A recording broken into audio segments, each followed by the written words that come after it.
This one especially is a ham. She's considering a career in television broadcasting. My close up. Mr. DeMille.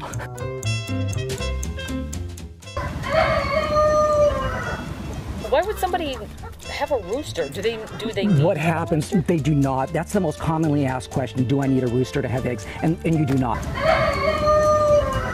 Well, but if you wanted to have baby chicks, see, there are people that are breeders as well too that want to produce offspring. Therefore, you need the male. Well, how do they lay eggs then? They'll lay eggs naturally. They produce eggs in their system just like human beings do. It's just they're not fertilized. That's the difference. Well, a rooster will oversee what we would call like his harem of hens, his ladies, and be the alert system.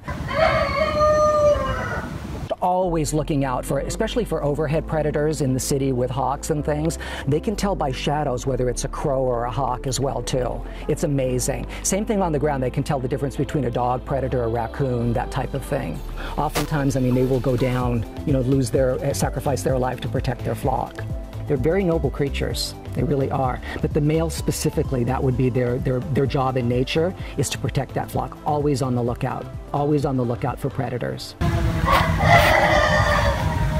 And also mitigating fights between the females. Because it is a social network. Yeah, it really is. It's the ultimate original social network. And that's where the word pecking order came from too. Come on. Come on. Oh, here they come. Come on. It is kind of a dark side of the industry, is that these large hatcheries that produce chicks, there are male chicks born, and they're often, dispatched and done away with at hatch.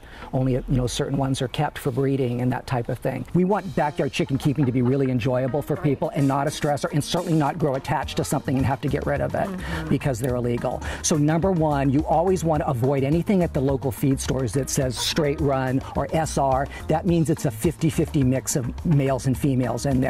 So next step from that is there are hybrids called sex-links, and then some purebreds that are auto-sexing breeds. So what that basically means, kind of taking it into more common terms, is that when the chicks are hatched, once they're dry, there's different markings or colorings between the male and female chicks. So you know pretty much from the beginning that you're getting males and females. That's a good choice, especially the sex-links, and they are tremendous egg layers. They're really, really good egg layers, which a lot of our backyard folks are looking for.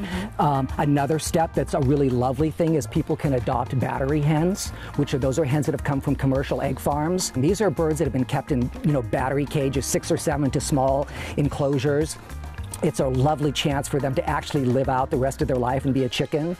And many of them, the industry considers them kind of obsolete after a year. They still have egg-laying years in them, but the industry is interested in a year and younger because it's the strongest egg production. Birds are their most fertile in their first year when they're young, just like human beings are most fertile when we're young. Another step, too, to help with avoiding getting a rooster, people can purchase what are called started pullets, and these families raise baby chicks, female chicks, and then sell them at 3-4 months of age. They're kind of at point of lay, because oftentimes breeds will start laying 5-6 months of age. So they're selling them at that point where they know these are definitely female chickens. You pay a little bit more for them, but all the work has been done for you.